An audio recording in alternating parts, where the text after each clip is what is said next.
Welcome to Power Max TV. Oh. Ano ba to? Pamixer? Repair? Ibay nito Motorstar. 200E. Ano nga, low speed. Yung 200L yata yun, high speed. Ibay nito. Isa sa mga nakita kong pinakamatibay na makinang low speed to Motorstar. Hindi ka gumukha ng ibang makina. Talaga nadudurog yung mga granahe sa low speed niya. Kaya lang, pagka inaiwanan natin na may gasolina, ayan ang nangyayari. So ito nirequest na natin na palitan na ng buong karburador. Ayan o. Kasi apurahan din. Ayan, kasi ito may mga maliliit na butas. Ayan, para hindi na mag-trouble. Sabi nung may-ari, palitan na. Nirequest na palitan na. Pwede yun pala malinisin. Kaya lang nga, ayan, may butas din kasi ito. Napalitan mo, hanapan mo ng luma, magkakaalo din. Kasi ito, pagka nagkabutas to, bababa siyang ganon. Laging bababa. Ang tendency niya, magiging problema, overflow siya ng overflow.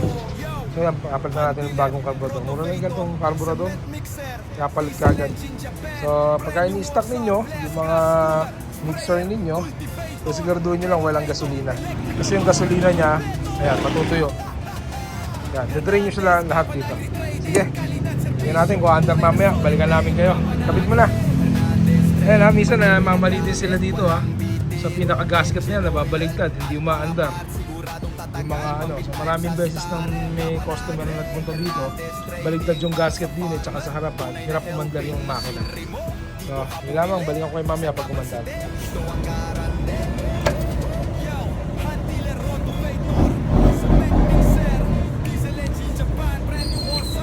Kabit niya? Ayun, sa luma yan. Ilang gasket sa harap? Hindi. Ayan, so nakabit natin. Ayan, panel mo. Ito na. Salitin mo nga.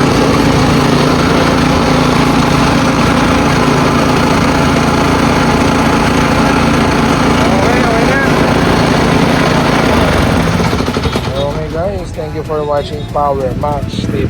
So follow and subscribe din po kayo dito sa ating Gapan Agri Trading dito po sa Gapan City. Thank you for watching.